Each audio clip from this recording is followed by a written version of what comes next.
जय सिया राम प्रभु। आज हम अयोध्या कांड के 80 दोहे से 90 दोहे तक का पाठ करेंगे और उसका आनंद लेंगे। जय श्री हनुमते नमः। आज्ञा है प्रभु। मातु सकल मोरे बिरह जहि न हो ही दुख दीन सोई उपाउ तुम करे सब पुरजन परम प्रवीण। हे परम चतुरपुरवासी सज्जनों, आप लोग सब वही उपाय करिएगा जिससे मेरी सब माताएं मेरे विरह के दुख से दुखी ना हो। यही विधि राम समहि समुझावा गुरपद पद्म हर्षि सिरुनावा। गणपति गौरी गिरि सुमनाई चले असीस पाई रघुराई। इस प्रकार श्री राम जी ने सबको समझाया और हर्षित होकर गुरु जी के चरण कमलों में सिर नवाकर फिर गणेश जी, पार्वती जी और कैलाशपति महादेव जी को मनाकर तथा आशीर्वाद पाकर श्री रघुनाथ जी चले। राम चलत भय अति भयउ विषादु सुनि न जाई पुरा रतनादु। उस गुण लंक अवध अति शोको हर्ष विषाद विवश सुरलोको। श्री राम जी के चलते ही बड़ा भारी विषाद हो गया। नगर का आर्तनाद हाहाकार सुना नहीं जाता। लंका में बुरे शकुन होने लगे। अयोध्या में अत्यंत शोक छा गया और देवलोक में सब हर्ष और विषाद दोनों के वश में हो गए। हर्ष इस बात का था कि अब राक्षसों का नाश होगा और विषाद अयोध्या वासियों के शोक का कारण था। कई मूर्छा तब भूपति जागे बोली सुमंत्र कहा नास लागे। राम चले बन प्राण न जाही कही सुख लागी रहत तन माही। मूर्छा दूर हुई तब राजा जागे और सुमंत्र को बुलाकर ऐसा कहने लगे कि राम वन को चले गए पर मेरे प्राण नहीं जा रहे हैं। ना जाने ये किस सुख के लिए शरीर में टिक रहे हैं। यही ते कवन व्यथा बलवाना जो दुख पाई तजहि तनु काना। पुनि धरि धीर कहि नर नाहु लय रतु संग सखा तुम जाहु। इससे अधिक बलवती और कौन सी व्यथा होगी जिस दुख को पाकर प्राण शरीर को छोड़ेंगे। फिर धीरज धरकर राजा ने कहा, हे सखा, तुम रथ लेकर श्री राम के साथ जाओ। सुति सुकुमार कुमार दो जनक सुता सुति मारी। रथ चढ़ाई बिखराई बनु फिरे हु गए बिन चारी। अत्यंत सुकुमार दोनों कुमारों को और सुकुमारी जानकी को रथ में चढ़ाकर वन दिखलाकर 4 दिन के बाद लौट आना। जो नहीं फिरहि धीर दो भाई सत्य संध दृढ़ रघुराई। तो तुम विनय करेहु कर जोरी फेरिय प्रभु मिथिलेश किशोरी।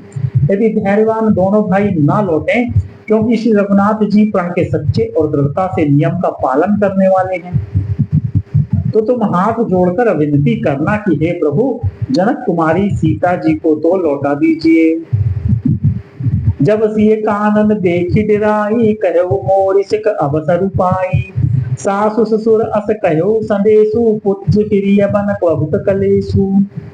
जब सीता वन को देखकर डरे तब मौका पाकर मेरी यह सीख उनसे कहना कि तुम्हारे सास और ससुर ऐसा संदेश कहा है कि हे पुत्री, तुम लौट चलो, वन में बहुत क्लेश है। पितु ग्रह कबहु कबहु ससुरारी रहे जहाँ रुचि होई तुम्हारी। यही विधि करे उपाय कदम्बा फिरईता होई प्राण अवलंबा। कभी पिता के घर कभी ससुराल, जहाँ तुम्हारी इच्छा हो वहीं रहना। इस प्रकार तुम बहुत से उपाय करना। यदि सीता जी लौट आई तो मेरे प्राणों को सहारा हो जाएगा। नाहित मोर मरनु परिणामा कछु न बसाई भय विधि बामा। अस कही मूर्छि परा महिराऊ राम लखन सिय आनि दिखाऊ। नहीं तो अंत में मेरा मरण ही होगा। विधाता के विपरीत होने पर कुछ वश नहीं चलता। हाँ, राम लक्ष्मण और सीता को लाकर दिखाओ। ऐसा कहकर राजा मूर्छित होकर पृथ्वी पर गिर पड़े। पाई रजाय सुनाई सिरु रथ अति तेग बनाई। गयो जहां बाहेर नगर सिय सहित दो भाई। सुमंत्र जी राजा की आज्ञा पाकर सिर नवाकर और बहुत जल्दी रथ दौड़वाकर वहां गए जहां नगर के बाहर सीता जी सहित दोनों भाई थे। तब सुमंत्र बचन सुनाए कर बिनती रथ राम चढ़ाए। चढ़िरथ सिंह सहित दो भाई, चले हृदय अवधि सुनाई। तब वहां पहुंचकर सुमंत्र ने राजा के वचन श्री रामचंद्र जी को सुनाए और विनती करके उनको रथ पर चढ़ाया। सीता जी सहित दोनों भाई रथ पर चढ़कर हृदय में अयोध्या को सिर नवाकर चले। चलत राम लखि अवध अनाथा, विकल लोग सब लागे साथा। कृपा सिंधु बहु विधि समुझावहि, फिरहि प्रेम बस पुनि तिरि आवहि। रामचंद्र जी को जाते हुए और अयोध्या को अनाथ होते हुए देखकर सब लोग व्याकुल होकर उनके साथ हो लिए। कृपा के समुद्र श्री राम जी उन्हें बहुत तरह से समझाते हैं तो वे अयोध्या की ओर लौट जाते हैं, परंतु प्रेमवश फिर लौट आते हैं। लागति अवध भयावनि भारी, मानहु काल राति अंधियारी। घोर जंतु सम पुर नर नारी, डरपहि एक निहारी। अयोध्यापुरी बड़ी डरावनी लग रही है, मानो अंधकारमयी काल रात्रि ही हो। नगर के नर नारी भयानक जंतुओं के समान एक दूसरे को देखकर डर रहे हैं। घर मसान परिजन जन भूता, सुत हित मीत मनहु जमदूता। बागन बिटप बेली कुम्हिलाहि, सरित सरोवर देखि न जाहि। घर शमशान कुटुंबी भूत प्रेत और पुत्र हितैषी और मित्र मानव यमराज के दूत हैं। बगीचों में वृक्ष और बेलें कुम्हला रही हैं। नदी और तालाब ऐसे भयानक लगते हैं कि उनकी ओर देखा भी नहीं जाता। है गए कोटिन केली मृग, पुर पशु चाटक मोर। पिक तथांग सुख सारिका, सारस हंस चकोर। करोड़ों घोड़े हाथी खेलने के लिए पाले हुए हिरन, नगर के गाय बैल बकरी आदि पशु पपीहे मोर कोयल चकवे तोते मैना सारस हंस और चकोर। राम वियोग बिकल सब ठाड़े, जहाँ तहाँ मन हो चित्र लिखि काढ़े। नगर सफल बनु गहबर भारी, खग मृग विपुल सकल नर नारी। श्री राम जी के वियोग में सभी व्याकुल हुए, जहाँ तहाँ ऐसे चुपचाप स्थिर होकर खड़े हैं मानो तस्वीर में लिखकर बनाए हुए हैं। नगर मानो फलों से परिपूर्ण बड़ा भारी सघन वन था। नगर निवासी सब स्त्री पुरुष बहुत से पशु पक्षी थे, अर्थात अवधपुरी अर्थ धर्म काम मोक्ष चारों फलों को देने वाली नगरी थी और सब स्त्री पुरुष सुख से उन फलों को प्राप्त करते थे। विधि के किरातिन कीन्ही, जेहि दव दुसह समुदिस दीनी। सही न सके रघुबर बिरहागी, चले लोग सब व्याकुल भागी। विधाता ने कैकई को भीलनी बनाया, जिसने दसों दिशाओं में दुसह दावाग्नि भयानक आग लगा दी। रामचंद्र जी के विरह की इस अग्नि को लोग सह न सके, सब लोग व्याकुल होकर भाग चले। सबहि विचारु कीन मन माही, राम लखन सिय बिनु सुख नाहि। जहाँ राम तहाँ सुबह समाजू, बिनु रघुबीर अवध नहीं काजू। सबने मन में विचार कर लिया कि श्री राम जी लक्ष्मण जी और सीता जी के बिना सुख नहीं है। जहाँ श्री राम जी रहेंगे वहीं सारा समाज रहेगा। रामचंद्र जी के बिना अयोध्या में हम लोगों का कुछ काम नहीं है। चले साथ अस मंत्र दृढ़ाई, सुर दुर्लभ सुख सदन बिहाई। राम चरण पंकज प्रिय जनहि, विषय भोग बस करहि किति नहीं। ऐसा विचार दृढ़ करके देवताओं को भी दुर्लभ सुखों से पूर्ण घरों को छोड़कर सब श्री रामचंद्र जी के साथ चल पड़े। जिनको श्री राम जी के चरण कमल प्यारे हैं, उन्हें क्या कभी विषय भोग वश में कर सकते। बालक वृद्ध बिहाई ग्रह, लगे लोग सब साथ। तमसा तीर निवास किए, प्रथम दिवस रघुनाथ। बच्चों और बूढ़ों को घरों में छोड़कर सब लोग साथ हो लिए। पहले दिन श्री रघुनाथ जी ने तमसा नदी के तीर पर निवास किया। रघुपति प्रजा प्रेम बस देखी, सदैव हृदय दुख भय विशेषी। करुणामय रघुनाथ गोसाई, बेगी पाई अहि तीर पर आई। प्रजा को प्रेम वश देखकर श्री रघुनाथ जी के दयालु हृदय में बड़ा दुख हुआ। प्रभु श्री रघुनाथ जी करुणामय हैं, पराई पीड़ा को वे तुरंत पा जाते हैं, अर्थात दूसरे का दुख देखकर वे तुरंत स्वयं दुखित हो जाते हैं। कहीं सप्रेम मृदु वचन सुहाए, बहुविधि राम लोग समझाए। ये धर्म उपदेश घनेरे, लोग प्रेम बस रही न तेरे। प्रेम युक्त कोमल और सुंदर वचन कहकर श्री राम जी ने बहुत प्रकार से लोगों को समझाया और बहुतेरे धर्म संबंधी उपदेश दिए, परंतु प्रेमवश लोग लौटते नहीं। सील स्नेह छाड़ी नहीं जाई, असमंजस बस भेद बुराई। लोग शोक श्रम बस भय गए सोई, कछुक देव माया मति मोई। शील और स्नेह छोड़ा नहीं जाता। श्री रघुनाथ जी असमंजस के अधीन हो गए, दुविधा में पड़ गए। शोक और परिश्रम थकावट के मारे लोग सो गए और कुछ देवताओं की माया से भी उनकी बुद्धि मोहित हो गई। जब ही जाम जुग जामिन बीती, राम सचिव सन कहो सप्रीति। खोज मारी रतु हाथों ताता, आन उपाय बने नहीं बाता। जब दोपहर रात बीत गई तब श्री रामचंद्र जी ने प्रेम पूर्वक मंत्री सुमंत से कहा, हे तात, रथ के खोज मारकर अर्थात पहियों के चिन्हों से दिशा का पता न चले, इस प्रकार रथ को हाँकिए और किसी उपाय से बात नहीं बनेगी। राम लखन सिय जान चढ़ी, शंभु चरण सिरु नाई। सचिव सलायउ तुरत रतु, इत उत खोज दुराई। शंकर जी के चरणों में सिर नवाकर श्री राम जी, लक्ष्मण जी और सीता जी रथ पर सवार हुए। मंत्री ने तुरंत ही रथ को इधर उधर खोज छिपाकर चला दिया। जागे सकल लोग भय भोरू, हे रघुनाथ भयउ अति सोरू। रथ कर खोज कतहु नहीं पावहीं, राम राम कहीं चहुँ सिधावहीं।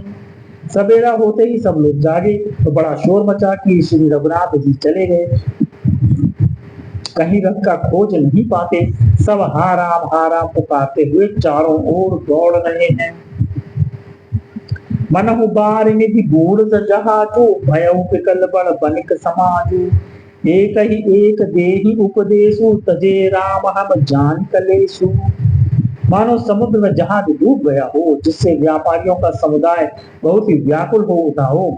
वे एक दूसरे को उपदेश देते हैं कि श्री रामचंद्र जी ने हम लोगों को क्लेश होगा यह जानकर छोड़ दिया है।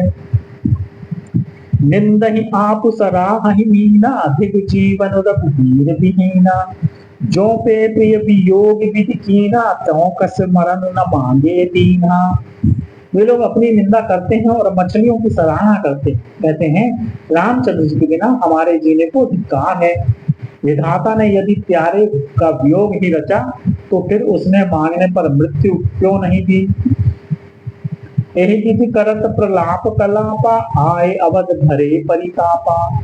विषम वियोगी न जाई बखाना, अवधि आस सब राखहि प्राणा। इस प्रकार बहुत से प्रलाप करते हुए वे संताप से भरे हुए अयोध्या जी में आए। उन लोगों के विषम वियोग की दशा का वर्णन नहीं किया जा सकता। 14 साल की अवधि की आशा से ही वे प्राणों को रख रहे हैं। राम दर सहित नेम मृत, लगे करन नर नार। मनम कोपी कमल, दीन विहीन कमार। सब स्त्री पुरुष रामचंद्र जी के दर्शन के लिए नियम और व्रत करने लगे और ऐसे दुखी हो गए जैसे चकवा चक्की और कमल सूर्य के बिना दीन हो जाते हैं। सीता सचिव सहित दो भाई, श्रृंग बेरपुर पहुंचे जाई। उतरे राम देव सरि देखी, कीन दंडवत हर्ष विशेषी। सीता जी और मंत्री सहित दोनों भाई श्रृंगेरपुर जहाँ पहुंचे, वहां गंगा जी को देखकर श्री राम जी रथ से उतर पड़े और बड़े हर्ष के साथ उन्होंने दंडवत की। लखन सचिव सिंह किए प्रणामा, सबहि सहित सुख पायउ रामा। गंग सकल मुद मंगल मूला, सब सुख करन हरनि सब सूला। लक्ष्मण जी, सुमंत्र और सीता जी ने भी प्रणाम किया। सबके साथ रामचंद्र जी ने सुख पाया। गंगा जी समस्त आनंद मंगलों की मूल है। वे सब सुखों की करने वाली और सब पीड़ाओं की हरने वाली हैं। कहीं कहीं कोटिक कथा प्रसंगा, राम बिलो कहीं गंग तरंगा। सचिव ही अनुज ही प्रिय ही सुनाई, विदुद नदी महिमा अधिकाई। अनेक कथा प्रसंग कहते हुए श्री राम जी गंगा जी की तरंगों को देख रहे हैं। उन्होंने मंत्री को, छोटे भाई लक्ष्मण जी को और प्रिया सीता जी को देव नदी गंगा जी की बड़ी महिमा सुनाई। मज्जनु कीन पंथ सम गयऊ, सुचि जलु पियत मुदित मन भयऊ। सुमिरत जाहि कई श्रम्भारु, तेहि समय लौकिक व्यवहारु। इसके बाद सबने स्नान किया, जिससे मार्ग का सारा श्रम थकावट दूर हो गया और पवित्र जल पीते ही मन प्रसन्न हो गया। जिनके स्मरण मात्र से बार बार जन्मने और मरने का महान श्रम मिट जाता है, उनको श्रम होना यह केवल लौकिक व्यवहार नव लीला है।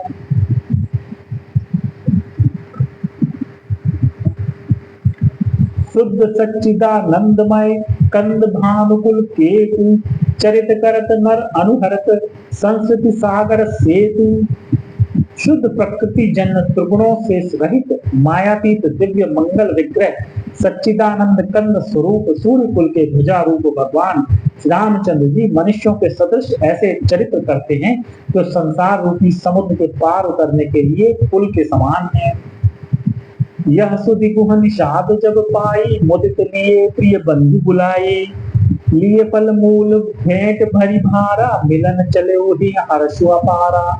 जब निषाद राजगुह ने यह खबर पाई तब आनंदित होकर उसने अपने प्रियजनों और भाई बंधुओं को बुला लिया और भेंट देने के लिए फल मूल कंद लेकर और उन्हें धारों बहगियों में भरकर मिलने के लिए चला। उसके हृदय में हर्ष का पार नहीं था। करी दंडवत भेंट धरी आगे प्रभु विलोकत अति अनुरागे, सहज स्नेह दिवस रघुराई पूछी कुशल निकट बैठाई। दंडवत करके भेंट सामने रखकर वह अत्यंत प्रेम से प्रभु को देखने लगा। श्री रघुनाथ जी ने स्वाभाविक स्नेह के वश होकर उसे अपने पास बैठाकर कुशल पूछी। नाथ कुशल पद पंकज देखे भयउ भाग भाजन जन देखे, देव धर निधन धाम तुम्हारा मैं जननीच सहित परिवारा। निषाद राज ने उत्तर दिया, हे नाथ आपके चरण कमलों के दर्शन से ही कुशल है। आपके चरणारविंदों के दर्शन कर आज मैं भाग्यवान पुरुषों की गिनती में आ गया। हे देव, यह पृथ्वी धन और घर सब आपका है, मैं तो परिवार सहित आपका नीच सेवक हूँ। कृपा करिए पुरधारिय पाऊ थापिय जनु सब लोग सिहाऊ, कहो सत्य सब सखा सुजाना मोहि दीन पितु आय सुनाना। अब कृपा करके श्रृंगेरपुर में पधारिए और इस दास की प्रतिष्ठा बढ़ाइए, जिससे सब लोग मेरे भाग्य की बढ़ाई करें। रामचंद्र जी ने कहा, हे सुजान सखा, तुमने जो कुछ कहा सब सत्य है, परंतु पिताजी ने मुझको और ही आज्ञा दी है। बरस 4 बासुबन मुनि व्रत बेशु आहारु, ग्राम बासु नहीं उचित सुनी गुहु भयउ दुख भारु। उनके आज्ञा अनुसार मुझे 14 वर्ष तक मुनियों का व्रत और वेश धारण कर और मुनियों के योग्य आहार करते हुए वन में ही बसना है। गांव के भीतर निवास करना उचित नहीं है। यह सुनकर कुह को बड़ा दुख हुआ।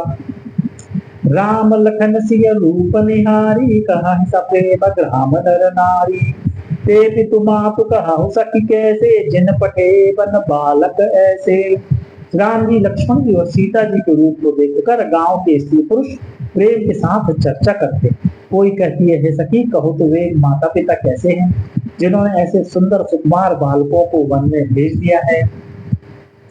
एक कहाहि भल भूपति कीना, लोयन लाहु हमहि विधि दीना, तब निषादपति उर अनुमाना, तरु सिंह चुपा मनोहर जाना। तो ये कहते हैं, राजा ने अच्छा ही किया, इसी बहाने हमें भी ब्रह्मा ने नेत्रों का लाभ दिया। तब निषाद राज ने हृदय में अनुमान किया तो अशोक के पेड़ को उनके ठहरने के लिए मनोहर समझा। लय रघुनाथ ठाऊ दिखावा, कहो राम सब भांति सुहावा, पुरजन करी जो हारु घर आए, रघुवर संध्या करण सिधाए। उसने श्री रघुनाथ जी को ले जाकर वह स्थान दिखाया। रामचंद्र जी ने देखकर कहा कि यह सब प्रकार से सुंदर है। पूर्वासी लोग जोहार वंदना करके अपने अपने घर लौटे और श्री रामचंद्र जी संध्या करके पधारे। गृह सवारी साथ हरी दसाई, कुश कुशलमय मृदुल सुहाई, सुचिफल मूल मधुर मधु जानी, दोना भरी भरी राखे सिपानी। उन्हें इसी बीच कुश और कोमल पत्तों की कोमल और सुंदर सादरी सजाकर दिखा दी और पवित्र मीठे और कोमल देख देखकर दोनों में भर भर कर फल मूल और पानी रख दिया, अथवा अपने हाथ से फल मूल दोनों में भर भर कर रख दिए। सिय सुमंत्र भ्राता सहित कंद मूल फल खाई, शयन कीन रघुवंश मणि, पाए पलोटत भाई। सीता जी, सुमंत्र जी और भाई लक्ष्मण जी सहित कंद मूल फल खाकर रघुकुल मणि श्री रामचंद्र जी लेट गए। भाई लक्ष्मण जी उनके पैर दबाने लगे। उठे लखन प्रभु सोवत जानी, कही सचिव सोवन दुबानी। कछुक दूरी सची बान सरासन, जागन लगे बैठी वीरासन। फिर प्रभु श्री रामचंद्र जी को सोते जानकर लक्ष्मण जी उठे और कोमल वाणी से मंत्री सुमंत्र जी को सोने के लिए कहकर वहां से कुछ दूर पर धनुष बाण से सचकर वीरासन से बैठकर जागने पहरा देने लगे। गुह गुलाई पाहरु प्रीति, ठाव ठाव राखे अति प्रीति।